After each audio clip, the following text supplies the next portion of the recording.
The Stock of the Day is brought to you by IG, Australia's #1 CFD provider. With over 17,000 markets and extended trading hours, turn US earnings season volatility into opportunity. Get started at IG.com. And for our Stock of the Day, we're going to take a look at two China-facing stocks, particularly given, well, that's another market that's gone gangbusters. In fact, I think the Hang Seng, over the course of from mid-September to early this month, rose about 33%. Of course, that's all off the back of that stimulus that's been unveiled by Beijing. So the question being, what are the best China proxy stocks? Well, Ted has chosen Alibaba, which is the world's largest online and mobile commerce company as measured by gross merchandise volume, operates in China's online marketplaces. Obviously, earnings largely disappointing this year. The company also in a fight with a price war against JD.com and PDD, PDD owning Temu. And we'll get to that later, as well as because we're going to take a look at Amazon, which is Lachlan's preferred pick, and Temu also making inroads there in the States, of course. So just taking a look though at Alibaba, has rallied in response to those to Beijing's pledges of economic stimulus. So I guess the question is, what next, particularly as it aims to, it's ramping up with billions of dollars worth of incentives for Singles Day, which is coming up on November 11th. That is, of course, China's version of Black Friday, the world's largest shopping event. So, Ted, how do you see Alibaba placed then?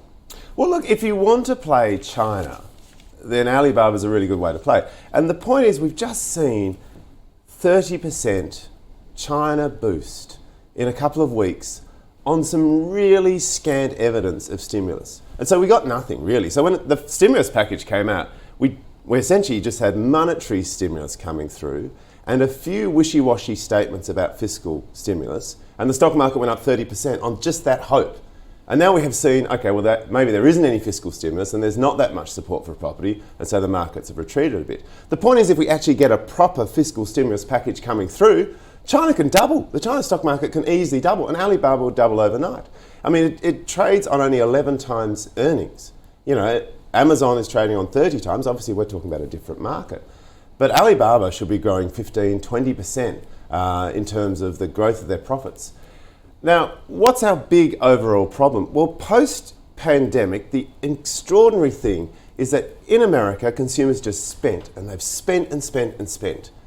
So the marginal propensity to consume of your income has been really high in the US. So they've been spending everything. In China, it really collapsed. And so Chinese consumers became really cautious and they saved more of their money, being concerned.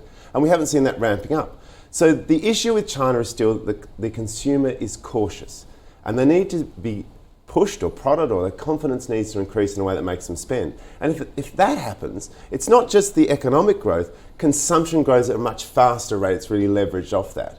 And so if we see a stimulus package, if we see that faster rate of consumption, consumer confidence rising, a lot of this is about the property market giving confidence, then you'd really see a stock like Alibaba go really strongly at that point because it's exposed to the consumer. So that's what I'm looking for at the moment. And what we saw was just a taste of the desire of this market to rally. You can't hold it back once it's going. So if I was a global investor, I'd always look to have a exposure to this, because at some point it's going to absolutely ramp, and I think your stock doubles. All right, but not yet? Or well, not until you're waiting for further stimulus and fiscal, then you buy. We need some fiscal. This is rubbish. There's a little bit of monetary stimulus. Yeah, that's but all. hang on. So just in terms of timing though, would you be buying Alibaba right now on the premise that we are going to get some decent stimulus out of China? Yeah, I think any point here, you're buying at half price. So any point here, you're still good. Now, you're trying to second guess what's going to happen in the next week in a volatile market like China is going to be really difficult. But if I'm buying for the long run, I know that if I buy Alibaba today and we get fiscal stimulus and we get the market rally, I'm going to make a really strong profit. So for that reason, I'll be buying it for exposure to that factor. All right, okay. Well, there's a reason then to buy Alibaba as far as Ted's concerned. So let's go to the second stock. This is Lachlan's pick. It is Amazon. Also facing competition from Temu in the US, here in Australia also, which has captured, it has about 38% market share in the US, and Temu is coming after those consumers. And we'll just take a look at its exposure in China. Well, officially closed its China online marketplace in 2019. So, Lachlan, what are you seeing with Amazon? And then I guess that threat, particularly from PDD's Temu. Yeah, that's right, Andrew. Look, we're seeing a threat coming from Temu, which is owned by Pinduoduo. That's kind of eating into Amazon sales at the moment in a small way. But we've typically avoided China, so we're trying to do very boring things at Swell, which is buy a high quality business with a sustainable competitive advantage. And we just feel that in China, those sustainable competitive advantages, which can be there, are built on a foundation of the regulations, which are shifting and moving around. So for us as long-term investors, we don't feel comfortable with putting our money into a business like Alibaba, just for that reason that it may be cheap, yes, sure, but the regulatory risk is something that we're concerned about. Pinduoduo is moving into the US, Temu's cutting into Amazon's market share there.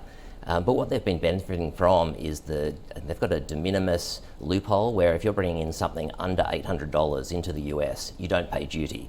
So it's been a very big win for Temu. Everything that Amazon brings in comes in containers and they pay duty on it. But I feel like that loophole's about to close and I think it'll get more attention after the election. So the growth we're seeing from Pinduoduo in the US, we think it's going to be threatened as they lose that exemption they've been benefiting from. But that's on the basis that we're hearing both Trump and Harris looking to increase those tariffs, particularly on Chinese goods. Yeah, they'll increase tariffs, but these are actually duties. So like it's actually on the goods. So right. It's not a level playing field at the moment in the US. But Amazon's in a very strong position with its infrastructure. It's one of the strongest moats in the world. Very hard to run down Amazon from where they are today. So we're bullish on Amazon. Yes, it comes with a high multiple, but we believe it comes with materially less risk. And it's a business that's going to earn $100 billion in free cash flow in 2026. So it's producing a hell of a lot of cash, gets very good returns on invested capital. They're continuing to make smart investments, whether it's the satellites they're launching at the moment, which will provide potentially internet services for their prime customers. So look, they're in a very strong position. That's why we've avoided China and why we like Amazon. So you're buying? Yeah, we've owned Amazon for more than 6 years. And we continue to own it. It's one of our largest positions. And we feel very good about that investment. Would you be buying at this level or happy just to hold? Happy to buy at this level. Right, yeah. Okay. Well, I might get your point of view then as Amazon then. Would you be buying? No, Amazon fails our ESG screen. Treatment of workers is terrible. So they're one of the worst offenders in ESG in terms of the social aspect in the US. So I appreciate that particularly the AWS business is a very good business and makes a lot of money. I do think it's slightly towards the top-ish end of valuations, but for us it actually fails the ESG screen. So it's out for us. All right, that's a different perspective then. Well, there you go. That is our, stocks of the day. So Alibaba, a buy from Ted. No, Lachlan's not interested. And similarly there with Amazon, it's a buy from Lachlan, but no from Ted because, well, in particular, it fails its ESG screens. That's your stock of the day. The stock of the day was brought to you by IG. Turn volatility into opportunity this US earnings season with extended trading hours on over 110 key US shares. Get started at IG.com.